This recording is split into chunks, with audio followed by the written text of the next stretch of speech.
Hi every one, എല്ലാവർക്കും trade ടോക്സിന്റെ പുതിയൊരു എപ്പിസോഡിലേക്ക് വെൽക്കം. അപ്പോൾ നമ്മൾ ഓപ്ഷൻസ് ആൻഡ് ഫ്യൂച്ചേഴ്സിനെ കുറിച്ച് പറയുന്ന ഒരു കംപ്ലീറ്റ് വീഡിയോ സീരീസിന്റെ രണ്ടാമത്തെ വീഡിയോ ആണ്. അപ്പോൾ നിങ്ങൾ ആദ്യമായിട്ടാണ് ഈ വീഡിയോ കാണുന്നതെങ്കിൽ തൊട്ട് മുമ്പത്തെ വീഡിയോ മൊത്തം കംപ്ലീറ്റ് ചെയ്യുക. ആദ്യമായിട്ടാണ് എൻ്റെ ചാനലിലേക്ക് വരുന്നതെങ്കിൽ നിങ്ങൾ സബ്സ്ക്രൈബ് ചെയ്യുക, ബെൽ ബട്ടൺ അമർത്തുക. അപ്പോൾ നമ്മൾ നേരെ ഇന്ന് സംസാരിക്കാൻ പോകുന്നത് ഫ്യൂച്ചേഴ്സിനെ കുറിച്ചിട്ടാണ്. നമ്മൾ ഓൾറെഡി ഡെറിവേറ്റീവ് മാർക്കറ്റ് എന്താണെന്ന് അവിടെ ട്രേഡ് ചെയ്യപ്പെടുന്നത് ഓപ്ഷൻസും ഫ്യൂച്ചറും ആണ് നമ്മൾ ഓൾറെഡി ഡിസ്കസ് ചെയ്ത് കഴിഞ്ഞിരിക്കുകയാണ്. അപ്പോൾ ഞാൻ അഗൈൻ പറയുന്നു, നിങ്ങൾ ഈ ഫ്യൂച്ചേഴ്സിനെ കുറിച്ചിട്ട് വളരെ റിസ്ക് ആയിട്ടുള്ളൊരു സെഗ്മെൻ്റാണ് ഫ്യൂച്ചർ. നിങ്ങളൊരു ബിഗിനർ ആണെങ്കിൽ ഈ വീഡിയോ സീരീസ് നിങ്ങൾ മൊത്തം കണ്ടതിന് ശേഷം മാത്രം നിങ്ങൾ ഫ്യൂച്ചറിൽ ട്രേഡ് ചെയ്യാനായിട്ട് പോവാം.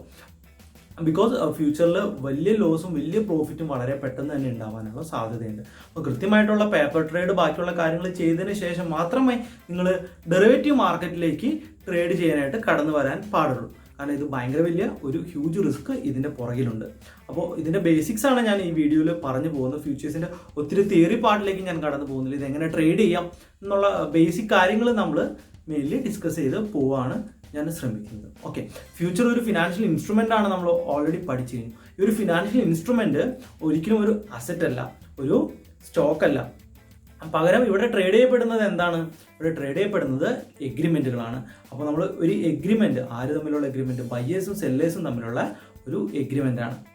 അപ്പോൾ നമ്മൾ ഓൾറെഡി പഠിച്ചു, ഒന്നല്ലെങ്കിൽ സ്പെക്കുലേറ്റ് ചെയ്യാൻ അല്ലെങ്കിൽ ഹെഡ്ജ് ചെയ്യാൻ വേണ്ടിയിട്ടാണ് നമ്മൾ ഫ്യൂച്ചർ അല്ലെങ്കിൽ ഡെറിവേറ്റീവ്സ് ഉപയോഗിക്കുന്നത് എന്ന് പഠിച്ചു. സ്പെക്കുലേറ്റ് ചെയ്യുക, നമുക്ക് മാർക്കറ്റ് വലിയ രീതിയിൽ ഡൗൺ സൈഡിലോട്ട് പോകുമെന്ന് മുൻകൂട്ടി കണ്ടു കഴിഞ്ഞാൽ നമുക്ക് എന്ത് ചെയ്യാൻ പറ്റും? ഫ്യൂച്ചർ സെല്ല് ചെയ്തിടാൻ പറ്റും. സെല്ല് ചെയ്തിടാൻ പറ്റുമെന്ന് വെച്ച് കഴിഞ്ഞാൽ നിങ്ങൾ ഇൻട്രാഡേയിൽ ഷോർട്ട് സെല്ല് ചെയ്യുന്ന സെയിം മെത്തേഡ്.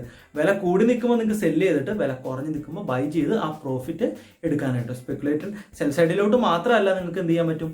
ബൈ സൈഡിലോട്ടും എന്ത് ചെയ്യാൻ പറ്റും?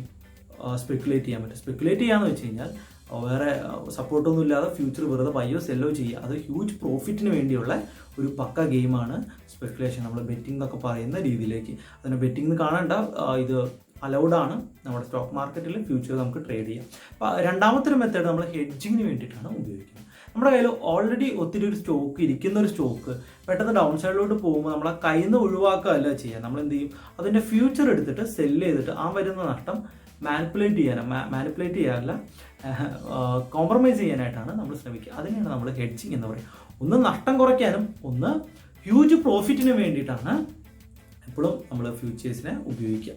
അപ്പോൾ എന്താണ് ഫ്യൂച്ചർ നമുക്ക് നോക്കാം. ഫ്യൂച്ചർ എന്ന് പറഞ്ഞു കഴിഞ്ഞാൽ ഒരു ഗ്രൂപ്പ് ഓഫ് സ്റ്റോക്സ് ആണ്, ഒരു ബണ്ടിൽ ഓഫ് സ്റ്റോക്സ് എന്ന് നമുക്ക് വേണമെങ്കിൽ പറയാം. നമ്മൾ ഒരു 10-20 സ്റ്റോക്സ് ട്രേഡ് ചെയ്യുന്ന പോലെയല്ല, ഒരു 1000-500 സ്റ്റോക്സിനെ അവരെന്ത് ചെയ്തു? ഒരു ബണ്ടിലായിട്ട് സെറ്റ് ചെയ്ത് സീൽ ചെയ്ത് ഒരൊറ്റ പേരിൽ ബൈയും സെല്ലും ചെയ്യാനായിട്ട് മാർക്കറ്റിൽ വെച്ച് വെക്കുകയാണ്. അതിനെയാണ് നമ്മൾ എന്ത് പറയുക? ഫ്യൂച്ചർ എന്ന് പറയാം. ഫോർ എക്സാമ്പിൾ റിലയൻസ് ഇൻഡസ്ട്രീസിൻ്റെ 500 സ്റ്റോക്കിനെ അവർ ഒന്നിച്ചെടുത്ത് ഒരു ബണ്ടിലായിട്ട് കെട്ടി ഒരു എഗ്രിമെൻ്റ് ഉണ്ടാക്കി എന്ത് ചെയ്തു? ഇതിനെ മാർക്കറ്റിൽ ബൈയും സെല്ലും ചെയ്യാനായിട്ട് എടുത്തു വെച്ചിരിക്കുകയാണ്. ഈ എഗ്രിമെൻ്റ് എന്ന് പറയുമ്പോൾ നമുക്ക് എന്തൊക്കെ കിട്ടും?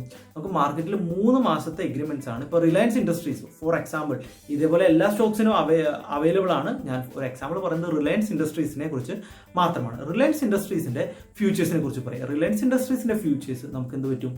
ഈ മെയ് മാസത്തിൽ അവൈലബിൾ ആകുന്നത് പോലെ തന്നെ നമുക്ക് അടുത്ത 2 മാസത്തെയും ജൂലൈയിലെയും ഫ്യൂച്ചേഴ്സ് നമുക്ക് അവൈലബിൾ. അപ്പോൾ നമ്മൾ വിചാരിക്കും, എന്തിനാണ് ജൂലൈയിലെ? നമുക്ക് ഈ മാസം മാത്രം ചെയ്താൽ മതിയല്ലോ, അടുത്ത മാസം നമുക്ക് അടുത്ത മാസം ചെയ്യും.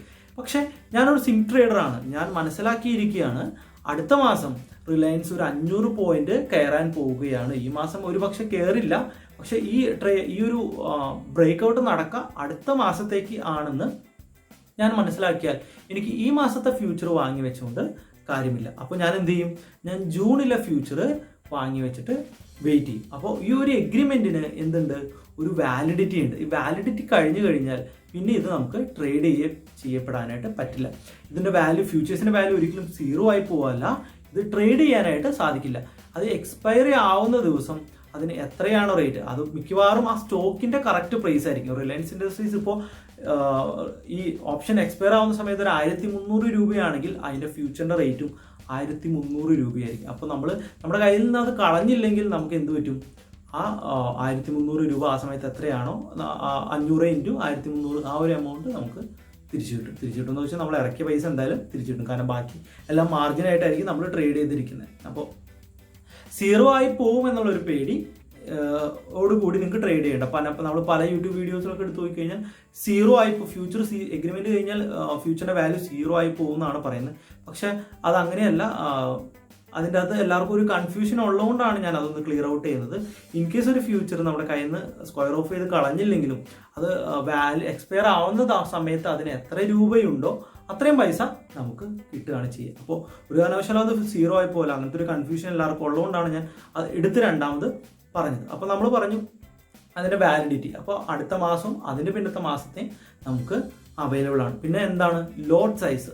അപ്പോൾ എല്ലാ സ്റ്റോക്സും ഇതുപോലെ ഫ്രണ്ട് ലൈൻ സ്റ്റോക്സിൽ ഒത്തിരി വോളിയുള്ള ഫ്രണ്ട് ലൈൻ സ്റ്റോക്സിൽ മാത്രമാണ് ഫ്യൂച്ചേഴ്സ് ആൻഡ് ഓപ്ഷൻസ് നമുക്ക് അവൈലബിൾ ആയിട്ടുള്ളത്. അപ്പോൾ ഇത്തരത്തിലുള്ള സ്റ്റോക്സിനെ ഒരു ബണ്ടിലാക്കി വെക്കുക. ഈ ബണ്ടിലാക്കുമ്പോൾ ഈ ഒരു ബണ്ടിലിൻ്റെ ടോട്ടൽ റേറ്റ് ഒരു 7 ലക്ഷത്തിനും 10 ലക്ഷത്തിനും ഇടയ്ക്ക് വരാവുന്ന രീതിയിലാണ് എന്ത് ചെയ്യുക, അതിൻ്റെ ലോട്ട് സൈസ് സെറ്റ് ചെയ്യുക. ഫോർ എക്സാമ്പിൾ ഒരു 10 ലക്ഷം ഡിവൈഡഡ് ബൈ SBIയുടെ ഒരു സ്റ്റോക്കിൻ്റെ റേറ്റ് എത്ര കിട്ടുന്നു അതായിരിക്കും ഏകദേശം അതിൻ്റെ ഒരു ലോട്ട് സൈസ്. അത് കൂടിയും കുറഞ്ഞൊക്കെ ഇരിക്കും.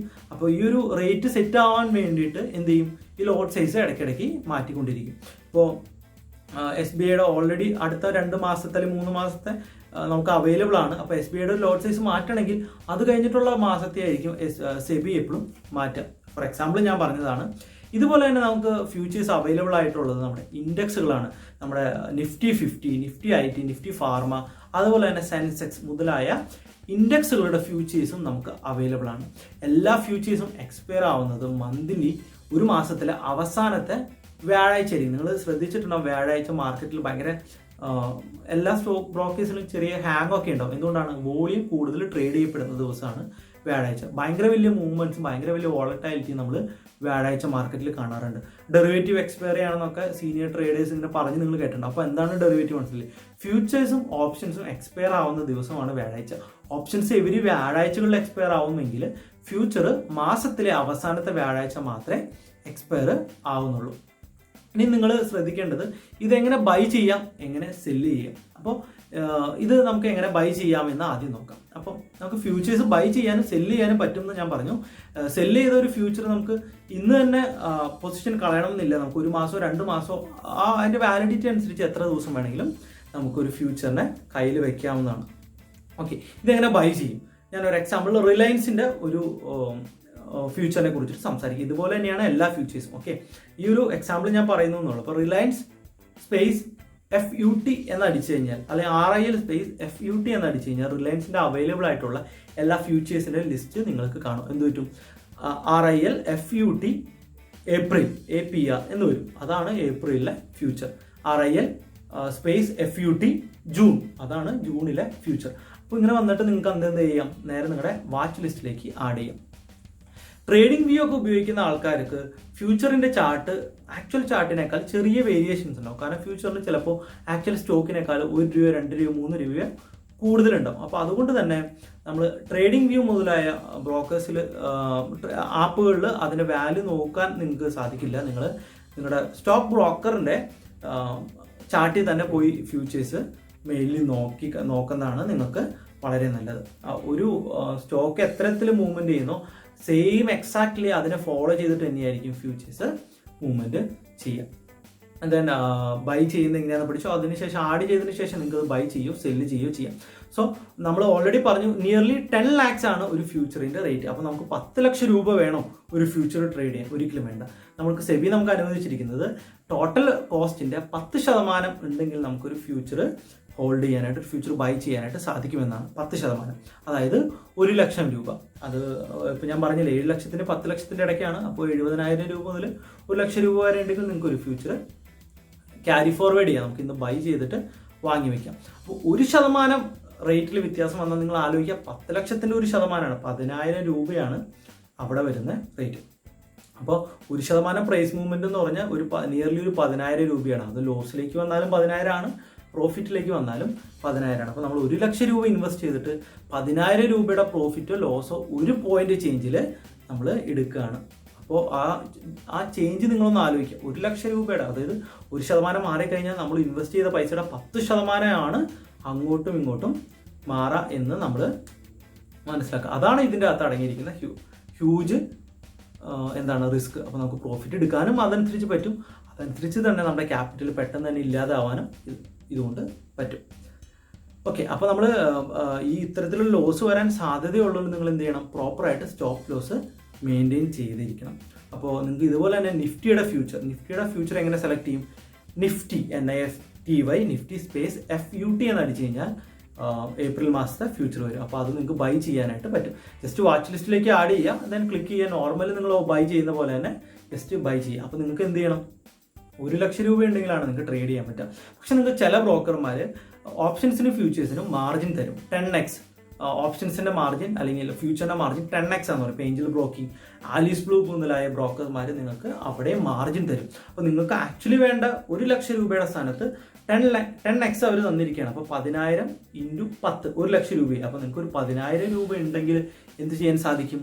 ഒരു ഫ്യൂച്ചർ ബൈ ചെയ്യാനോ സെല്ല് ചെയ്യാനോ ആലീസ് ബ്ലൂവിലോ ഏഞ്ചൽ ബ്രോക്കിങ്ങിലോ സാധിക്കും. അല്ലെങ്കിൽ അതുപോലെയുള്ള മറ്റ് ആസ്ത മുതലായ ബ്രോക്കേഴ്സ് അതിനേക്കാൾ കൂടുതൽ ഒരു 5,000 രൂപ, ആലീസ് ബ്ലൂവിലും ആസ്തയിലൊക്കെ ഒരു 5,000 രൂപയ്ക്ക് തന്നെ നിങ്ങൾക്ക് ഒരു ഫ്യൂച്ചർ ബൈ ചെയ്യാനായിട്ട് സാധിക്കും. നിങ്ങൾ എപ്പോഴും ആലോചിക്കുക, 5,000 രൂപയ്ക്കൊക്കെ ബൈ ചെയ്ത് ഇൻട്രാഡേ ചെയ്യുമ്പോൾ ബിഗിനേഴ്സ് ഒന്നും അതിന് മുതിരാതിരിക്കുക. ബിക്കോസ് അവിടെ വരാൻ പോകുന്ന 1% വരാൻ പോകുന്ന ചേഞ്ച് 10,000 രൂപയുടെ ആണെന്ന് നിങ്ങൾ കൃത്യമായിട്ട് മനസ്സിലാക്കാം. അപ്പോൾ നിങ്ങൾ ചെയ്യേണ്ടത് പോയിട്ട് ഇപ്പോൾ ഒരു സ്റ്റോക്കിൻ്റെ ഒരു എത്ര ലോട്ട് സൈസ് എത്രയാണെന്ന് നിങ്ങൾക്ക് കിട്ടിയില്ലെങ്കിൽ ഓടിപ്പോയി ഗ്രൂപ്പിൽ പോയി ഡൗട്ട് ചോദിക്കാൻ നിൽക്കേണ്ട ആവശ്യമില്ല. നിങ്ങൾ എന്ത് ചെയ്യണം, ജസ്റ്റ് ഗൂഗിളിൽ പോയിട്ട് റിലയൻസ് ലോട്ട് സൈസ് എന്ന് അടിച്ചു കൊടുത്തു കഴിഞ്ഞാൽ അതിൻ്റെ ലോട്ട് സൈസ് നിങ്ങൾക്ക് അവൈലബിൾ ആവും. അപ്പോൾ നിങ്ങൾക്ക് അത്തരത്തിലുള്ള ഒരു എഫേർട്ട് എല്ലാവരുടെ ഭാഗത്തു നിന്ന് എടുക്കുകയാണ് ചെയ്യേണ്ടത്. എന്നാൽ മാത്രമേ നിങ്ങളുടെ നോളജ് കൂടി വരത്തുള്ളൂ. നിങ്ങൾ നല്ല രീതിയിൽ ഗൂഗിൾ സെർച്ച് ചെയ്യാനായിട്ട് പഠിച്ചു കഴിഞ്ഞാൽ നിങ്ങളുടെ സ്റ്റോക്ക് മാർക്കറ്റുമായിട്ട് റിലേറ്റഡ് ആയിട്ടുള്ള പകുതി ഡൗട്ടുകൾ അവിടെ തന്നെ മാറും. നിങ്ങൾക്ക് ഒരു ഓർഡർ എന്തുകൊണ്ട് റിജക്റ്റ് ആവുന്നു, അത്തരത്തിലുള്ള കാര്യങ്ങളൊക്കെ ജസ്റ്റ് ആ കാണുന്ന റീസൺ ഒന്ന് പോയി ഗൂഗിളിൽ സെർച്ച് ചെയ്തതിൻ്റെ റീസൺ നിങ്ങൾക്ക് പ്രോപ്പറായിട്ട് കിട്ടും.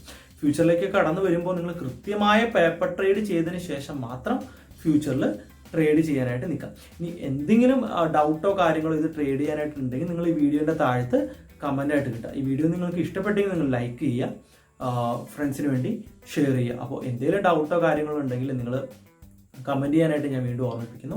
ദെൻ ഇതിൻ്റെ ആലീസ് ബ്ലൂവിലോ ഏഞ്ചലിലോ നിങ്ങൾക്ക് അക്കൗണ്ട് വേണമെങ്കിൽ ഞാൻ അതിൻ്റെ ഡിസ്ക്രിപ്ഷനിലും കമൻറ്റിലും എങ്ങനെ അക്കൗണ്ട് ഓപ്പൺ ചെയ്യുന്നതിൻ്റെ ലിങ്ക് ഞാൻ പോസ്റ്റ് ചെയ്തിട്ടുണ്ട്. അപ്പോൾ നിങ്ങൾ ലിങ്ക് വഴി അക്കൗണ്ട് ഓപ്പൺ ചെയ്യുക. മറ്റൊരു കാര്യം കൂടി, എൻ്റെ ടെലിഗ്രാം ഗ്രൂപ്പിൻ്റെ ലിങ്കും ഞാൻ ഈ ഡിസ്ക്രിപ്ഷനിൽ ആഡ് ചെയ്തിട്ടുണ്ട്. വെൽത്ത് ആൻഡ് ഹെൽത്ത് എന്ന് പറയുന്ന ഒരു ടെലിഗ്രാം ഗ്രൂപ്പ്, നമ്മുടെ ഒത്തിരി ട്രേഡേഴ്സും ഒത്തിരി സീനിയർ ട്രേഡേഴ്സും ഉള്ള ഒരു വെൽത്ത് ആൻഡ് ഹെൽത്ത് എന്ന് പറഞ്ഞൊരു ടെലിഗ്രാം ഗ്രൂപ്പിൻ്റെ ലിങ്ക് കൂടി നമ്മുടെ ഒരു ഫ്രണ്ട്സാണ്. അവർ സീനിയർ ട്രേഡേഴ്സ് ഒത്തിരി ഉണ്ട്. അപ്പോൾ ബിഗിനേഴ്സിന് വളരെ യൂസ്ഫുൾ ആയിട്ടുള്ള ടെലിഗ്രാം ചാനലായിട്ട് അത് ഉപകാരപ്പെടും. അപ്പോൾ നിങ്ങൾക്ക് ആവശ്യമുള്ള നോട്ടും വീഡിയോസും എല്ലാം അതിൻ്റെ അകത്ത് ഒത്തിരി അവൈലബിൾ ആണ്. അപ്പോൾ പുതിയതായിട്ട് വരുന്ന ആൾക്കാർ ആ ഒരു ടെലിഗ്രാം ഗ്രൂപ്പിലൂടെ ജോയിൻ ചെയ്യാം. അപ്പോൾ അതിൻ്റെ ലിങ്കും കൂടി ഞാൻ എന്ത് ചെയ്യാം, ഈ ഡിസ്ക്രിപ്ഷനിൽ നിങ്ങൾക്കിടാം. എൻ്റെ പേഴ്സണൽ നമ്പറും നിങ്ങൾക്കുണ്ട്. ആർക്കെങ്കിലും അക്കൗണ്ട് ഓപ്പണിങ്ങിനോ എന്തെങ്കിലും ക്വറീസോ ബാക്കിയുള്ള എന്തെങ്കിലും കാര്യങ്ങളുണ്ടെങ്കിൽ നിങ്ങൾക്ക് എന്നെ കോൺടാക്ട് ചെയ്യാം. എൻ്റെ ഗ്രൂപ്പിൽ ജോയിൻ ചെയ്യാം. നിങ്ങളുടെ ഡൗട്ട്സും ബാക്കിയുള്ള കാര്യങ്ങൾ എൻ്റെ ഗ്രൂപ്പിൽ ചോദിക്കും, അല്ലെങ്കിൽ യൂട്യൂബ് വീഡിയോൻ്റെ കമൻ്റായിട്ട് നിങ്ങൾക്ക് ഇടാം. അപ്പോൾ അടുത്തൊരു വീഡിയോ നമ്മൾ ഓപ്ഷൻസിനെ കുറിച്ചിട്ടാണ്. അപ്പോൾ അതിനു മുമ്പ് ഫ്യൂച്ചർ നിങ്ങൾ വാച്ച് ലിസ്റ്റിൽ ആഡ് ചെയ്തിട്ട് ഫ്യൂച്ചറിൻ്റെ മൂവ്മെൻറ്റും ബാക്കിയുള്ള കാര്യങ്ങൾ നിങ്ങൾ കൃത്യമായിട്ട് മനസ്സിലാക്കി വയ്ക്കുക. ഇതിനേക്കാൾ വളരെ അധികം കോംപ്ലിക്കേറ്റഡ് ആണ് ഓപ്ഷൻസ്. അപ്പോൾ ഇന്ന് ഞാൻ പറഞ്ഞ ആദ്യത്തെ വീഡിയോയിൽ നിന്ന് എക്സ്റ്റെൻഡ് ചെയ്ത് ഇന്നൊരു ഫ്യൂച്ചറിൻ്റെ ഒരു വീഡിയോ കൂടി ചെയ്യാനുള്ള കാരണം ഈ ടോപ്പിക്ക് വളരെ എളുപ്പമുള്ളതുകൊണ്ടാണ്. അപ്പോൾ അടുത്ത ടോപ്പിക്ക് ഭയങ്കര കോംപ്ലക്സ് ആണ്. അപ്പോൾ അതിനുവേണ്ടി നിങ്ങളൊന്ന് പ്രിപ്പയർ ചെയ്ത് വെക്കുക. ഞാൻ അതിൻ്റെ മാക്സിമം എഫേർട്ട് ഓപ്ഷൻസ് ഒരു 2 വീഡിയോ ആയിട്ട് ചെയ്യാനേ സാധിക്കത്തുള്ളൂ. അപ്പോൾ 2 വീഡിയോ ആയിട്ട് ഞാൻ ഓപ്ഷൻസ് അടുത്ത ദിവസങ്ങളിൽ തന്നെ ചൊവ്വാഴ്ച അല്ലെങ്കിൽ തിങ്കളാഴ്ച വൈകുന്നേരം തന്നെ ചെയ്യാനായിട്ട് ഞാൻ മാക്സിമം പരിശ്രമിക്കുന്നതാണ്. അപ്പോൾ എല്ലാവർക്കും ബൈ.